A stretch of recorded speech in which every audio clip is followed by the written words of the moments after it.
Okay, now I want to lock everything in place.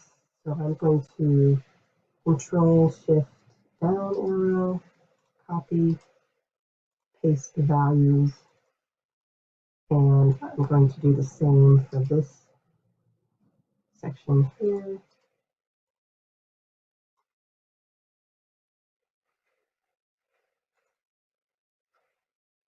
And this section as well,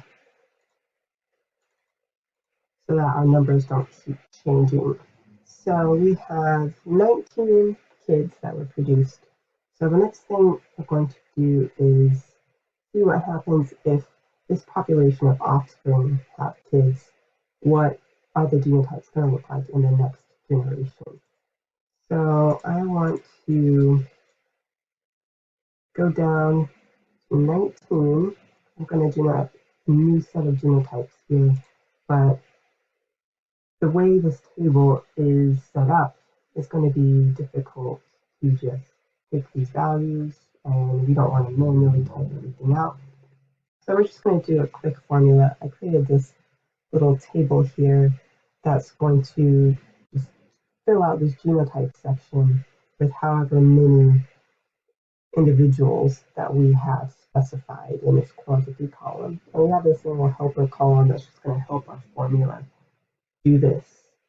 So we're going to put the number 1 here, and in the cell below that, we're going to take this plus the quantity, and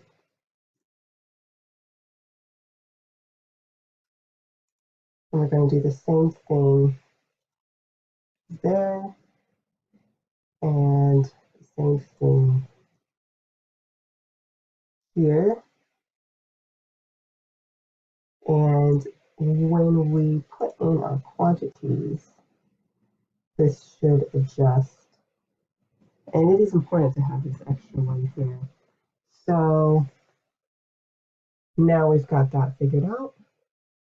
Now we're going to go to the genotype column, and this is the function we're going to use. VLOOKUP, we're going to put in row, and we want 1:1 here. And we want to select this table here and lock that in place. And we want the second column to be red. And then press enter. And if we click and drag, everything should be filled out. So we should have one individual who is homozygous recessive. We have 8 heterozygotes. That looks good. And we should have 10 of the homozygous dominant individuals here. Everything looks good.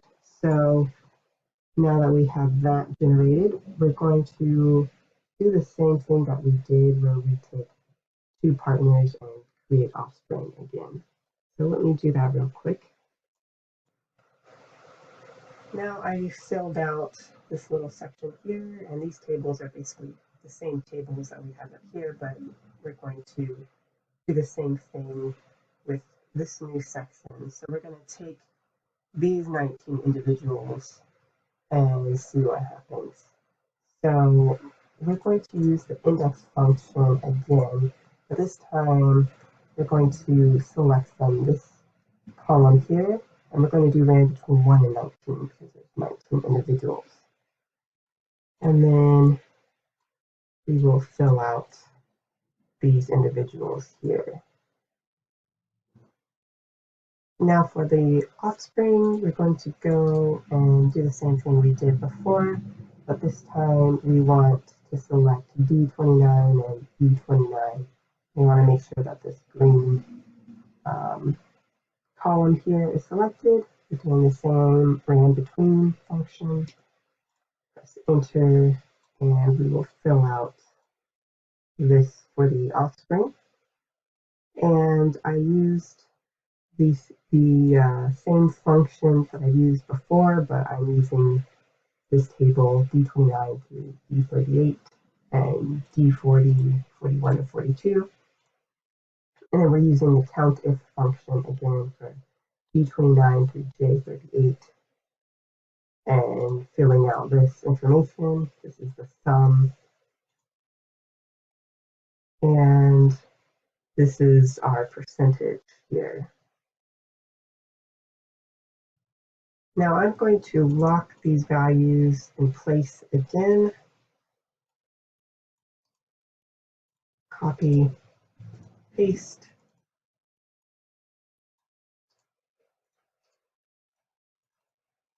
Okay, and we're going to now use these numbers that we counted here and input this into our little helper table here to generate a new set of genotypes again.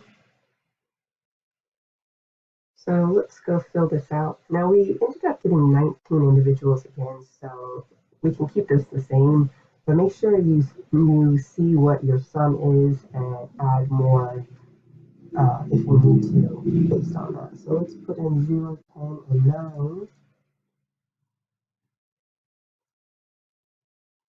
And we should have our new genotypes here. So we don't have any of the homozygous recessive genotypes anymore. They're all heterozygotes and homozygous dominant genotypes.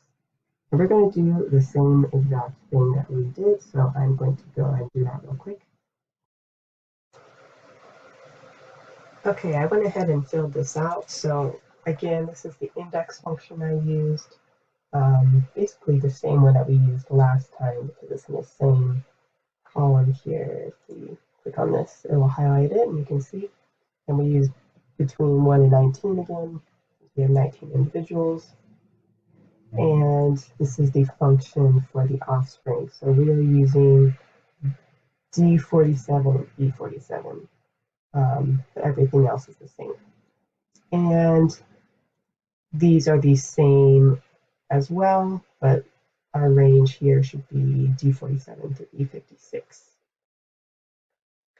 And the same thing here.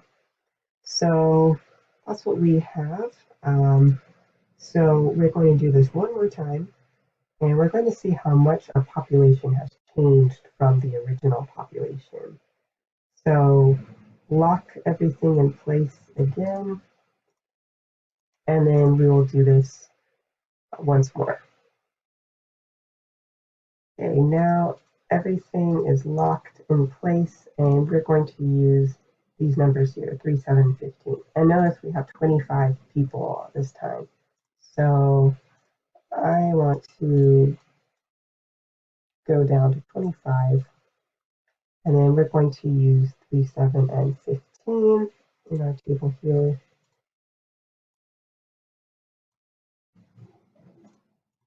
And we'll just drag down. So everything should look good here. And then we're going to do our last calculations here. Okay, here's my last population. So here's the formula here. P14 through P38 because we have 25 individuals, and make sure that you change the rand between to 1, 25.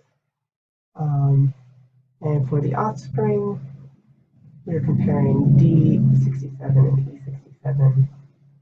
And these are our values here. So now you can compare how the frequencies of your phenotypes have changed over time. So in my population, the heterozygotes are definitely increasing in frequency compared to the other allele types. So that's what we have done. And this is, of course, with the frequencies that we have set. You can play around with this if you want and change the frequencies and see what would happen. But that's it for our data set. So that's all you guys are going to be simulating for this lab.